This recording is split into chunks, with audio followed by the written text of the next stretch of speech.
CMR shopping mall మన BHEL circle లో మార్చి 20న energetic star Ram Pothineni గారిచే గొప్ప ప్రారంభం. ఎన్నికల సందర్భంగా ఏపీలో వాలంటీర్లపై ఆంక్షలున్నాయి. వారు ఎటువంటి ఎన్నికల ప్రక్రియలో పాల్గొనరాదని ఈసీ ఆదేశించింది. ఈసీ ఆదేశాల మేరకు ఏపీసీఎస్ కూడా వాలంటీర్ల ఎన్నికల ప్రక్రియకు దూరంగా ఉంచాలని అన్ని జిల్లాల కలెక్టర్లకు ఆదేశాలు జారీ చేశారు. అయితే ఎన్నికల కోడ్ అమల్లోకి వచ్చిన పలుచోట నిబంధనలు ఉల్లంఘిస్తున్నారు. ముఖ్యంగా వాలంటీర్లు ప్రచారంలో పాల్గొంటూ ఈసీ ఆదేశాలను తుంగలో తొక్కుతున్నారు. ఇలా ప్రచారంలో పాల్గొంటున్న వాలంటీర్లను ఇప్పటికే అధికారులు సస్పెండ్ చేశారు. తాజాగా సచివాలయాల శాఖ డైరెక్టర్ శివప్రసాద్ మరోసారి వాలంటీర్లపై కీలక ఆదేశాలు జారీ చేశారు.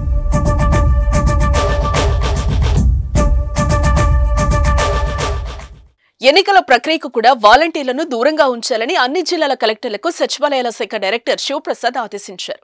రాబోయే ఎన్నికల్లో పోటీ చేసే అభ్యర్థులకు పోలింగ్ ఏజెంట్లుగా కూడా వినియోగించరాదన్నారు. తమ ఆదేశాలను ఉల్లంఘించిన వారిపై చర్యలు తీసుకోవాలని కూడా సూచించారు. ఆయన ఈ ఆదేశాలనే గతంలో ఈసీ ఇచ్చింది. దేశవ్యాప్తంగా ఎన్నికల షెడ్యూల్ విడుదల కాగానే ఎన్నికల కోడ్ అమల్లోకి వచ్చిందని సిసి రాజీవ్ కుమార్ స్పష్టం చేశారు. అదే రోజు ఏపీ ఎన్నికల ప్రధాన అధికారి ముఖేష్ కుమార్ మీనా మీడియాతో మాట్లాడుతూ వాలంటీర్లతో ఎన్నికల ప్రచారం చేయించారు, వారికి ఎన్నికల విధులు సైతం అప్పగించేది లేదన్నారు. హైకోర్టు కూడా ఎన్నికలకు వాలంటీర్లను దూరంగా ఉంచాలని ఆదేశాలు జారీ చేసింది.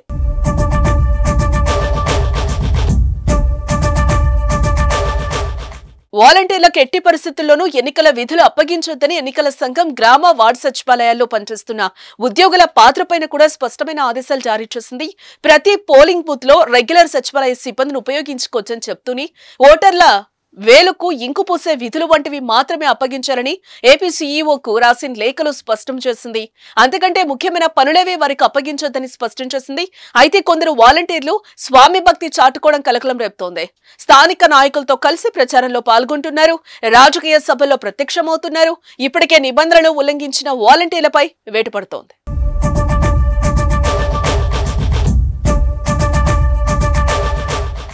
సుమన్ టీవీలో మీ పర్సనల్ అండ్ బిజినెస్ ప్రమోషన్స్ కోసం కింది నెంబర్కి కాంటాక్ట్ చేయండి.